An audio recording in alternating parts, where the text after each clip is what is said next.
বিসমিল্লাহির রহমানির রহিম।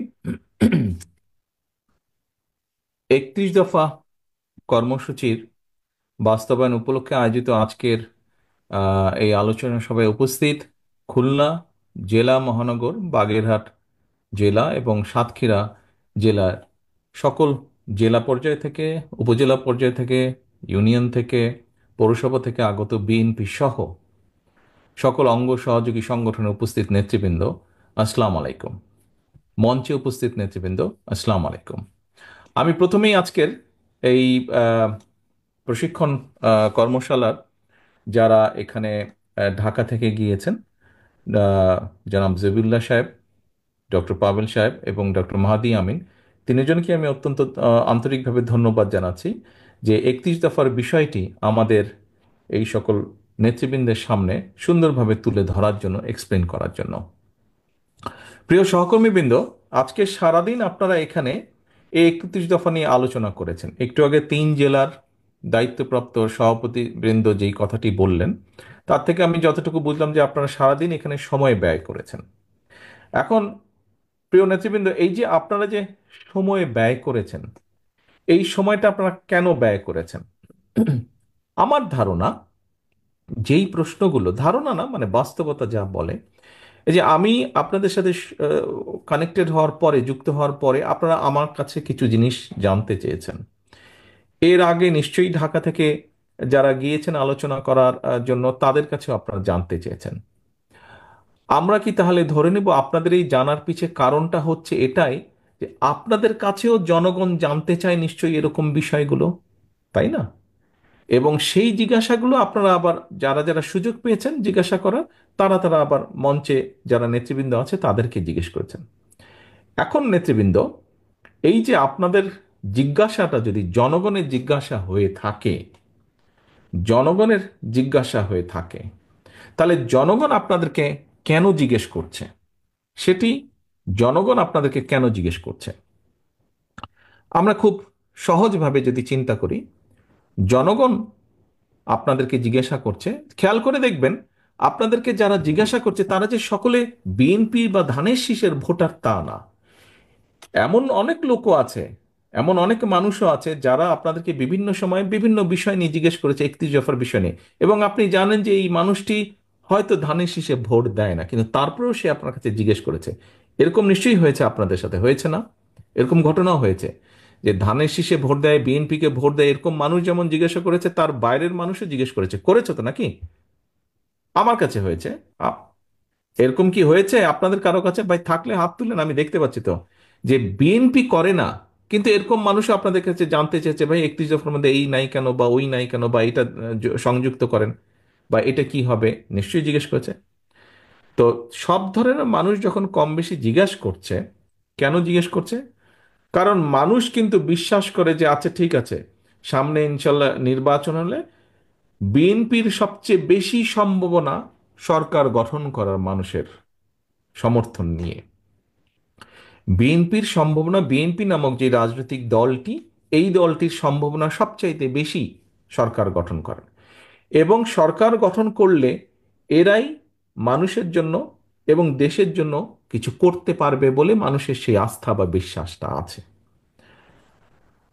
হয়তো অন্য কোনো দল যারা আছে এই মুহূর্তে মাঠে বা বাংলাদেশে, তাদেরকে হয়তো জিজ্ঞেস করতে পারে বা জিজ্ঞেস করে না অধিকাংশ ক্ষেত্রে। যেমন আরেকটি উদাহরণ দেই, এটি হয়তো কেউ কেউ একটু ভিন্নভাবে, অন্যভাবেও এটাকে তুলে ধরতে পারেন, বাট আমি সহজ চোখে যা দেখি, কোনো এলাকায় যদি আপনি যান, আপনি সাধারণ ওই এলাকার সাধারণ মানুষকে যদি জিজ্ঞেস করেন, আচ্ছা এখানে বিএনপির নেতাকে, ঠাস করে আপনাকে নামটা বলে দিবে যে আচ্ছা অমুক অমুক অমুক বিএনপির নেতা। আহ, ঠিক একইভাবে পতিত যে স্বৈরাচার, পলাতক যে স্বৈরাচার, তাদের যে দল, তাদের দলের নাম জিজ্ঞেস করলেও হয়তো বলে দিবে মানুষ। আরো অনেক রাজনৈতিক দল আছে, সেই সব রাজনৈতিক দলের কারো নাম যদি জিজ্ঞেস করেন, তখন কিন্তু লোকজন একটু চিন্তা করবে, কে কে কে কে জানি, এরকম চিন্তা করবে। এটা কি আপনারা একমত আমার সাথে এই ব্যাপারে? আচ্ছা। ঠিক আছে, একমত। তো এখন ঘুরে আমি ওই জায়গাটায় আসি যে কেন আপনাদেরকেই জিজ্ঞাসা করে, যখন জানে যে আপনি বিএনপির লোক, বিএনপি করেন, আপনি বিএনপির একজন নেতা বা কর্মী, যে আচ্ছা শিক্ষা নিয়ে কি করবা, স্বাস্থ্য নিয়ে কি করবা, নারীদের কর্মসংস্থান বা পুরুষদের কর্মসংস্থান, বেকার সমস্যা, এগুলো নিয়ে কি করবা, এই যে আলোচনাগুলো করে, ঘুরে ফিরে কিন্তু সব এক জায়গায়, কারণ জানে যে এই দলটি সক্ষম দেশের জন্য, মানুষের জন্য কিছু করার। এখন নেতৃবৃন্দ, তাই যদি হয়ে থাকে, আমি যেই কথাটি বললাম, হতে পারে আমি 15 বছর আগে দেশে ছিলাম, 15-16 বছর আগে দেশে ছিলাম, 15-16 বছর আগে আমি এই এই ফিলিংসটি দেখে এসেছি বা এই বিষয়টি দেখে এসেছি। এর মধ্যে এই বিষয়টি সম্পর্কে আপনাদের কাছ থেকে জেনেছি, অর্থাৎ গত কয়েক বছর ধরে আপনাদের সাথে যে আমার ইন্টারাকশন, তার মাধ্যমে জেনেছি বাস্তবে মাঠে আপনারা আছেন। আমি যেই কথাটা এতক্ষণ আপনাদের সামনে তুলে ধরলাম, মানুষের চিন্তাধারার যে একটা সাইড আমি তুলে ধরলাম, আপনারা কি আমার সাথে মানে এই বিষয়ে কি আপনারাও একমত যে আসলেই মানুষ আমাদেরকেই জিজ্ঞেস করে, বিএনপির নেতাকর্মীকেই জিজ্ঞেস করে? এটা কি আপনারা একমত আমার সাথে? মানে আমি যেটা চিন্তা করছি, এটা কি সঠিক না ভুল, এটা আমি জানতে চাইছি। আপনারা কি মনে করেন যে আমি যা বলেছি কম বেশি সঠিক বিষয়টি, যে মানুষ বিএনপির কাছে জানতে চায়? বাগেরহাটের নেতারা এখানে কি ডিফারেন্ট চিত্র বাগেরহাটে, নাকি একই রকম চিত্র কম বেশি? আচ্ছা, ঠিক আছে, ধন্যবাদ। সাতক্ষীরা নেতৃবৃন্দ, আমি যেটি বলেছি এটা কি একই রকম আচ্ছা, সাতক্ষীরা তো আরো জোরে সোরে হাত তুললো। এখন নেতৃবৃন্দ, আসেন তাহলে। এই যে দেখেন, আপনারা জিজ্ঞাসা করলেন, কেন জিজ্ঞাসা করলেন, যে মানুষ আপনাদের কাছে জানতে চায়, তারই রিফ্লেকশন হিসেবে আপনারা আজকে জিজ্ঞেস করলেন মানুষ কেন জানতে চায়। মানুষ বিশ্বাস করে যে সম্ভাবনা কার বেশি আগামী দিনে দেশকে পরিচালনা করা। তো নেতৃবৃন্দ, তাই যদি হয়ে থাকে, এবং তার আরেকটি বড় প্রমাণ, আপনারা সারাটা দিন এখানে আজকে ব্যয় করেছেন, আপনি আপনার সময় ব্যয় করেছেন, আপনি যে ট্রান্সপোর্টেশনে এসেছেন সেখানে অর্থ ব্যয় করেছেন, এই যে বসে থেকে শুনেছেন, তার জন্য একটা এনার্জি প্রয়োজন, এনার্জিটা ব্যয় করেছেন। তো এখন অনেকে অনেক কথা বলবে, অনেকের অনেক রকম থিওরি আছে, অনেক রকম বক্তব্য আছে, থাকাটাই স্বাভাবিক। এবং আমরা সেটা আশাও করি যে প্রত্যেকে প্রত্যেকের মনোভাব তুলে ধরবে, প্রত্যেকে প্রত্যেকের কথা বলবে, এটাই গণতন্ত্রের বিউটি, বা এটাই গণতন্ত্রের সবচেয়ে বড় বিষয়, যে প্রত্যেকে প্রত্যেকের মনোভাব।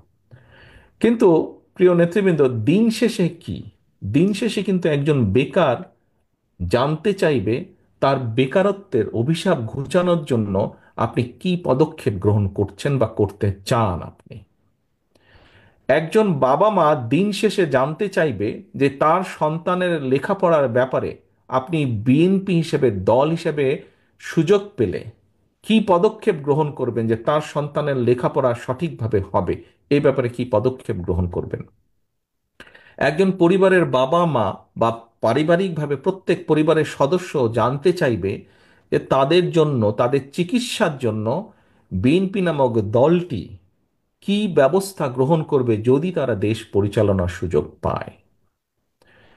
ব্যবসায়ীরা জানতে চাইবে যে তাদের ব্যবসা যাতে তারা নির্বিঘ্নে করতে পারে, বা মানুষ যাতে নির্বিঘ্নে সমাজে চলাচল করতে পারে, তার জন্য আপনি আইন শৃঙ্খলার ব্যাপারে কি ব্যবস্থা গ্রহণ করবেন। মানুষ দেখতে চায়, মানুষ জানতে চাইবে যে আইন আদালত নিরপেক্ষভাবে, কোন রকম রাজনৈতিক হস্তক্ষেপ ছাড়া তারা তাদের কাজ করবে, এই ব্যাপারে আপনার কমিটমেন্ট কি, এইগুলো মানুষ জানতে চায়। মানুষ জানতে চায়, এই আপনাদের প্রশ্নের মাধ্যমেই এগুলো ফুটে উঠেছে। এখন আমাদের বিভিন্ন বিষয়ে বিভিন্ন থিওরি থাকতেই পারে। আমরা রাজনৈতিকভাবে কার সাথে যাব, কাকে গ্রহণ করব, কাকে গ্রহণ করব না, কার সাথে সম্পর্ক করব, কার সাথে সম্পর্ক করব না, এগুলো আমাদের ব্যাপার। এগুলা নিয়ে হয়তো মানুষ দেখবে, কিন্তু মানুষ তার দৈনন্দিন সমস্যার সমাধান, সবচেয়ে বড় একটা যেটা সমস্যা এই মুহূর্তে আছে, জিনিসের দাম বাড়ছে, নিত্য প্রয়োজনীয় জিনিস, চাল ডাল তেল নুন, এইসব জিনিসের দাম বাড়ছে। এইসব জিনিসের দাম বাড়ার ক্ষেত্রে আপনি কি পদক্ষেপ গ্রহণ করবেন? হয় জনগণের ইনকাম বাড়ানোর ব্যবস্থা করবেন, আর না হলে চেষ্টা করবেন যে কি কি চেষ্টা করবেন, কি কি পদক্ষেপ নেবেন জিনিসপত্রের দাম যাতে সহনশীল পর্যায়ে থাকে। মানুষ এইগুলো জানতে চায় এবং এইগুলো দেখতে চায়। প্রিয় সহকর্মীবৃন্দ, বাংলাদেশ জাতীয়তাবাদী দল আমাদের প্রিয় দল, যেই দলের জন্য আপনারা জীবনের বহু সময় ব্যয় করেছেন, যেই দলের জন্য আপনারা অত্যাচারিত হয়েছেন, নির্যাতিত হয়েছেন, জেল জুলুম খেটেছেন, যেই দলকে আজকে আপনারা প্রতিষ্ঠিত করে তুলেছেন, এই দলের মূল উদ্দেশ্য বা লক্ষ্যই হচ্ছে, অথবা এই দল যতবার অতীতে ছিল, যেমন এখানে একজন প্রশ্নকর্তা বলেছেন যে আমাদের বিউটি আপা উনি বলেছেন যে শহীদ জিয়া, দেশনেত্রী খালেদা জিয়া যখন সুযোগ পেয়েছেন ওনারা নারীদের জন্য কি কি পদক্ষেপ করেছেন, শিক্ষার জন্য কি করেছেন। আরেকজন বলেছেন, খুব সম্ভব মৃণাল কান্তি, উনি বোধহয় বলেছেন যে বিএনপি যখন সুযোগ পেয়েছে, এই যে বাংলাদেশে দুটো বড় সেক্টর বৈদেশিক মুদ্রা অর্জনের, একটি হচ্ছে গার্মেন্টস, আরেকটি হচ্ছে আমাদের প্রবাসী ভাইদের রেমিটেন্স, এই দুটোই কিন্তু শহীদ জিয়ার অবদান, এই দুটোই কিন্তু বিএনপির অবদান। অর্থাৎ বিএনপি এই দুটোকে শুরু করেছে, তারপরে পর্যায়ক্রমিকভাবে এগিয়েছে, কম বেশি হয়তো পরবর্তী সরকার কেউ কম করেছে, কেউ বেশি করেছে, কেউ ভালো করেছে, মন্দ করেছে, সেটা হচ্ছে অন্য ব্যাপার, বা শুরু করেছে বিএনপি। কাজেই জনগণ জানতে চায় যে এরকম শিক্ষার ব্যাপারে, এরকম কর্মসংস্থানের ব্যাপারে যেভাবেই হোক আপনারা কি করছেন, এইগুলা করেছে, সেই জন্যই মানুষ দেখেছে, মানুষ করেছে। এখন আমাদের দায়িত্ব হচ্ছে যে আমরা কি চাই, কি করেছি, কি করতে চাই, দেশের জন্য ভালো কি করেছি, দেশের জন্য ভালো কি করতে চাই, মানুষের জন্য ভালো কি করেছি, মানুষের জন্য ভালো কি করতে চাই, এই কথাগুলো নিয়ে যাওয়া মানুষের কাছে। আজকে যে 31 দফার যেই কর্মসূচি বা কর্মশালাটি হলো, প্রিয় সহকর্মীবৃন্দ, এই কর্মশালাটি দেখেন ঢাকা থেকে প্রশিক্ষকরা এসেছেন, আপনাদের কাছে তুলে ধরেছেন, প্রত্যেকটা বিষয় আপনাদের কাছে তুলে ধরেছেন। এখন এইটি কি 31 দফা কি শুধু আমাদের জন্য, আমাদের দলের নেতাকর্মীর জন্য, তাই কি? 31 দফা কি শুধু আমাদের দলের নেতাকর্মীদের জন্য? তাহলে কাদের জন্য 31 দফা? 31 দফা কার জন্য? ইয়াস, দেশ এবং জনগণের জন্য। তাহলে এখানে আহ, খুব সম্ভব আয়েশা সিদ্দিকী উনি একটি বলেছিলেন মহিলাদের ব্যাপারে যে ওনারা 31 দফা মানুষের কাছে নিয়ে নিয়ে যেতে চান। আমি বলেছিলাম যে এটা তো আপনাদেরকে উদ্যোগ গ্রহণ করতে হবে। দেখুন, কেন্দ্র থেকে আমরা 31 দফার বিষয় আমাদের জেলা উপজেলা পর্যায়ের নেতৃবৃন্দ আপনাদেরকে আমরা তুলে ধরেছি, বিএনপি সহ অন্য অঙ্গ সহযোগী সংগঠনের নেতৃবৃন্দের সামনে তুলে ধরেছি। এখন কিন্তু এটিকে নিয়ে যেতে হবে আপনাদেরকে। আয়েশা সিদ্দিকী বলেছিলেন যে আমরা কি করবো, আমি চাই যে আপনাদেরকে উদ্যোগ গ্রহণ করতে হবে। নেতৃবৃন্দ, এই যে আমাদের দলটি, বাংলাদেশ জাতীয়তাবাদী দল, এই দলটি কিন্তু শুধু একা শহীদ জিয়া নন, শুধু একা খালেদা জিয়া নন, শুধু আমি একা নই, শুধু মির্জা ফখরুল ইসলাম আলমগীর নন, বা স্থায়ী কমিটির সদস্যরা শুধু নন। এই দলটিতে দেখেন বিগত স্বৈরাচারী সরকারের সময় আমাদের 60 লক্ষ নেতাকর্মীর নামেই তো মিথ্যে মামলা ছিল, 50 লাখের বেশি। অর্থাৎ এই দলটি, আপনারা আজকে যারা সকলে বসে আছেন তারা, এবং সমগ্র বাংলাদেশে ছড়িয়ে ছিটিয়ে থাকা লক্ষ কোটি নেতাকর্মী আছে বিএনপির, প্রতিটি গ্রামে, প্রতিটি মহল্লায়, প্রতিটি ওয়ার্ডে, প্রতিটি উপজেলায়, প্রতিটি থানায়, প্রতিটি পৌরসভায়, জেলায় লক্ষ লক্ষ নেতাকর্মী আছে। এই সকলকে নিয়ে আমাদের এই দলটি, এবং এর বাইরে বিশাল একটি জনগোষ্ঠী রয়ে গিয়েছে, বিশাল কোটি কোটি মানুষ রয়ে গেছে। আমাদেরকে তাদের কাছে যেতে হবে। তাদের কাছে শুধু আমরা এই কয়েক ব্যক্তি যেতে পারবো না, আপনারা যদি না যান আমাদের পক্ষে যাওয়া সম্ভব না। আমাদের যেতে হবে সকলকে। প্রিয় সহকর্মীবৃন্দ, আজকে এই প্রশিক্ষণ করার উদ্দেশ্য হচ্ছে, এখন দয়া করে আপনারা জেলা নেতৃবৃন্দ আপনাদের সকল উপজেলা বা থানাদেরকে নিয়ে বসবেন, থানা নেতৃবৃন্দ আপনারা আপনাদের ইউনিয়ন বা পৌরসভা এই সকলকে নিয়ে, নেতৃবৃন্দকে নিয়ে বসবেন, এবং আপনাদেরকে ছোট ছোট কর্মসূচি গ্রহণ করতে হবে। এখানে কোনো নির্দিষ্ট সময় নেই, আমরা সামনে একটি নির্বাচন আমাদেরকে পার হতে হবে। এই নির্বাচন পর্যন্ত আপনাদেরকে 31 দফা কর্মসূচির মানুষের কানে কানে নিয়ে যেতে হবে, ঘরে ঘরে নিয়ে যেতে হবে, যে 31 দফার ব্যাপারে, এই 31 দফা নামক একটি দফা আমরা দিয়েছি, 31টা, এখানে এই বিষয় আছে, আমরা এই কাজ করতে চাই তোমাদের জন্য। অনেকগুলো বিষয়, যেমন আপনাদের প্রশ্ন উত্তরে অনেকগুলো বিষয় উঠে এসেছে, আপনারা বলেছেন, আমরা বলেছি, আমাদের অবস্থান থেকে আপনাদের চেষ্টা করেছি আপনাদের প্রশ্নের একটি সন্তোষজনক জবাব দেওয়ার জন্য। ঠিক একইভাবে আপনাদেরকে জনগণের কাছে যেতে হবে। সহকর্মীবৃন্দ, জনগণকে নিয়ে এই দেশ, এই দেশের মালিক হচ্ছে জনগণ। এন্ড অফ দ্য ডে কিন্তু জনগণ ডিসাইড করবে আমরা পপুলার কি পপুলার না। এন্ড অফ দ্য ডে, দিনের শেষে এটা কিন্তু ডিসিশন নেবে জনগণ।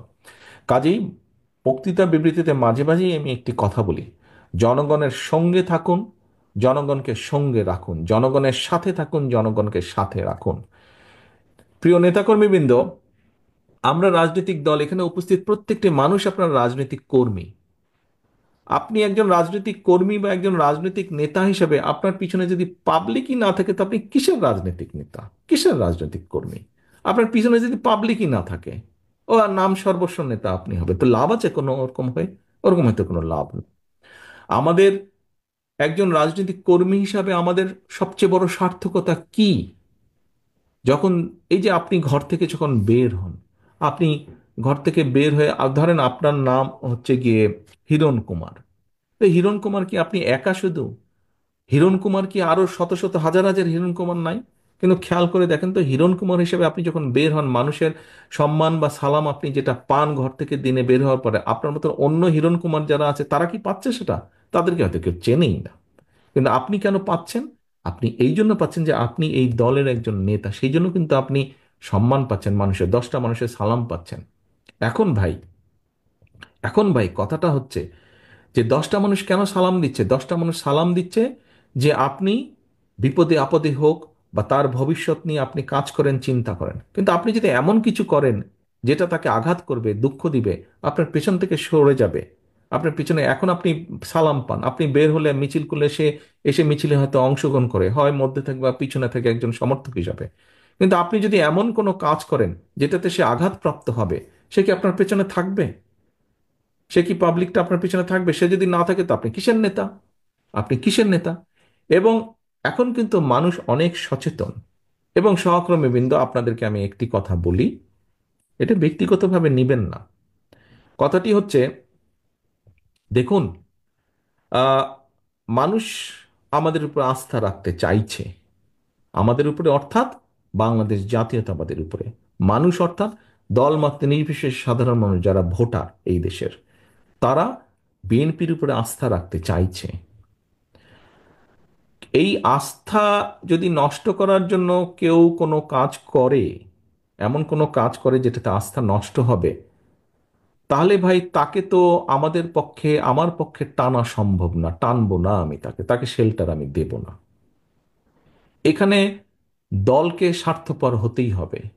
কোনো ব্যক্তির কারণে, কোনো নেতার কারণে, কোনো কর্মীর কারণে যদি মানুষের আস্থা নষ্ট হয়, তাকে আমরা ওন করতে পারবো না। বিকজ আমরা বহু ঝড় ঝঞ্ঝার ভিতর দিয়ে আজ এখানে এসে দাঁড়িয়েছি, বহু অত্যাচার নির্যাতনের ভেতর দিয়ে এখানে এসে দাঁড়িয়েছি আজকে আমরা। কাজেই আমাদের পক্ষে আর সম্ভব না যে কেউ নিজের বিষয়, নিজের স্বার্থ নিয়ে এমন কিছু করবে যেটা দলের স্বার্থকে আঘাত করবে, ক্ষতিগ্রস্ত করবে। তাকে আমাদের পক্ষে টানা সম্ভব না। হ্যাঁ, অনেকে ইদানিং কিছু কিছু লোক বলার চেষ্টা করে যে দেখুন, আপনারা নয় কি করছেন, আমাদের মধ্যে কেউ কেউ করেছে, কোনো কোনো সদস্য ভুল করেছে, বিভ্রান্ত হয়েছে, কিছু কিছু আপত্তিকর কাজ করেছে, আমরা আমাদের দলের সাথে তার সম্পর্কটা ছিন্ন করেছি। এতে কি হবে কেউ কেউ বলে, এতে কি হবে সেটা হচ্ছে পরের ব্যাপার। কিন্তু আমি আমার অবস্থান পরিষ্কার করেছি। হ্যাঁ, হয়তো সবগুলা ব্যাপার আমরা এরকম আরো কেউ কেউ করছে, আমরা হয়তো সবগুলা ব্যাপার অ্যাড্রেস করতে পারছি না। যতটুকু আমরা জানছি আমরা সাথে সাথে ব্যবস্থা গ্রহণ করছি, যখন যেটা জানবো ব্যবস্থা গ্রহণ করছি, আমাদের অবস্থান পরিষ্কার করছি। এখন ওই যে বললাম, কেউ যদি বলে হ্যাঁ আপনি বের করে দিলেন, কি হবে? বের করে দিয়ে অন্তত একটি বিষয় আমি বলতে চাই। সেই বিষয়টি হচ্ছে, সমাজে যে খারাপ মানুষ নাই তা তো না, ভালো মন্দ সবকিছু মিলিয়ে মানুষ, কিন্তু যে খারাপ তার সাথে আমরা সম্পর্ক রাখতে চাই না। যে অন্যায় করে, যে কিছু করে, তার সাথে আমরা সম্পর্ক রাখতে চাই না। অন্তত এই ব্যাপারে আমরা মুখে বলবো একটা, কাজে করবো আর একটা, তা নয়। যা আমরা মুখে বলছি, আমরা চেষ্টা করব আমাদের কাজের মধ্যেও তার রিফ্লেকশন বা প্রতিফলন থাকবে। সেজন্যই আমরা ব্যবস্থা গ্রহণ করছি। একটি রাজনৈতিক দল হিসাবে, একটি সংগঠন হিসাবে যেটি আমরা সর্বোচ্চ করতে পারি, আমরা সেটিই করছি, সেটি করার চেষ্টাই আমরা করছি, সেটি ইনশাল্লাহ আমরা করব। এখন আমরা যদি আজকে সরকারে থাকতাম, তাহলে আমরা যেটা করতে পারতাম, যারা এসব কাজ করছে দলের সাথে তাদের সম্পর্ক আমরা ছিন্ন করতাম তো অবশ্যই, একই সাথে দেশের আইন অনুযায়ী আমরা তাদের বিরুদ্ধে ব্যবস্থা গ্রহণ করতে পারতাম। কিন্তু সেই অবস্থানে এই মুহূর্তে আমরা নেই, সেই অবস্থানে এই মুহূর্তে আমরা নেই। কাজেই সেই অবস্থানে যদি ইনশাল্লাহ আমাদের যাওয়ার সুযোগ হয়, আজকে যেমন শুধু দলের সাথে সম্পর্ক ছিন্ন করছি, এর পরবর্তীতে সরকারি অবস্থানে থাকলে তখন যেহেতু আমাদের একটি সুবিধা থাকবে, অন্যায়কারী যেই হোক না কেন আমরা মুখে যেটা বলি আমরা সেটা বাস্তবায়নের চেষ্টা করব। এর কোনো নড়চড় হবে না, এর কোনো নড়চড় হবে না। কারণ কারণ জনবিচ্ছিন্ন যদি হয় কেউ, একটি রাজনৈতিক দল, রাজনৈতিক নেতা, রাজনৈতিক কর্মীরা যদি জনবিচ্ছিন্ন হয়, জনবিচ্ছিন্ন হলে জনগণের বিরুদ্ধে, দেশের বিরুদ্ধে কাজ করলে কনসিকুয়েন্সেস বা পরিণতি কি হয়, ভাই আমরা 5ই আগস্ট দেখেছি, দেখেছি না আমরা? 5ই আগস্ট দেখেছি। 5ই আগস্ট থেকে অনেক কিছু আমাদের শেখার আছে, 5ই আগস্ট থেকে অনেক কিছু আমাদের বোঝার আছে। কাজেই প্রিয় সহকর্মীবৃন্দ, আমরা 31 দফার কর্ম প্রশিক্ষণ আজকে করেছি। এই 31 দফার সাথে সাথে 31 দফা যেমন জনগণের কাছে নিয়ে যাব, 31 দফার মাধ্যমে আমাদেরকে রিয়েলাইজ করতে হবে, আমাদেরকে একটি বাস্তবায়ন করতে হবে। জনগণের পাশে থাকতে হবে, জনগণের সঙ্গে থাকতে হবে, জনগণকে সঙ্গে রাখতে হবে। জনগণ থেকে যদি দূরে চলে যাই আমরা, ওই 5ই আগস্টের পরিণতি কিন্তু হবে। 5ই আগস্টের পরিণতি হবে। কাজে 5ই আগস্টের পরিণতি থেকে যদি বাইরে থাকতে হয়, যেই রাজনৈতিক দলকেই বাইরে থাকতে হোক না কেন, তাদেরকে জনগণের সাথে থাকতে হবে, জনগণকে সঙ্গে রাখতে হবে। আমি জানি সারাদিন আপনারা এখানে আছেন, অনেকে অনেকক্ষণ ধরে এই প্রশিক্ষণের মধ্যে আছেন, ধৈর্যচ্যুতিও ঘটছে আর অনেকেরই। কিন্তু আমার আর মাগরিবের টাইমও হয়ে গিয়েছে, আমার বক্তব্য বাড়াবো না। সহকর্মীবৃন্দ, আজকে আপনারা সারাদিন এখানে কষ্ট করেছেন, কিন্তু এই কষ্টটাকে যদি আমরা সঠিকভাবে কষ্টের মূল্যায়ন করি, আগামী দিন আমরা ভালো কিছু করতে সক্ষম হব। আগামী দিন ভালো কিছু করতে সক্ষম হব, যার সুফল দেশ, দেশের জনগণ পাবে। রাজনৈতিকভাবে আপনি এবং আপনার দল, প্রিয় দল বাংলাদেশ জাতীয়তাবাদী দলও পাবে সেই সুফল। কাজে আসুন, সেই সুফলটা যাতে দেশ যেমন পাবে, দেশের মানুষ যেমন পাবে, একইভাবে রাজনৈতিকভাবে সেই সুফলটা যাতে আপনি এবং আপনার দল পেতে পারে, আমরা সেই শপথ নিয়ে আজকের এই অনুষ্ঠান আমরা শেষ করব। সেই প্রত্যাশা রেখে আমার এখানে উপস্থিত প্রতিটি নেতাকর্মী এবং আপনাদের মাধ্যমে যা আমি তাদের কাছে এই মেসেজ পৌঁছাতে চাই। আমার যে সকল নেতাকর্মী আজকে এখানে উপস্থিত হতে পারেননি, তাদের কাছে এই মেসেজ পৌঁছাতে চাই যে সেই সফলতার প্রত্যাশা রেখে আমি আমার বক্তব্য শেষ করছি। সকলে ভালো থাকবেন, ইনশাল্লাহ সকলে সুস্থ থাকবেন। আল্লাহ হাফেজ। বাংলাদেশ জিন্দাবাদ। বাংলাদেশ জাতীয়তাবাদী দল জিন্দাবাদ। আসসালামু আলাইকুম।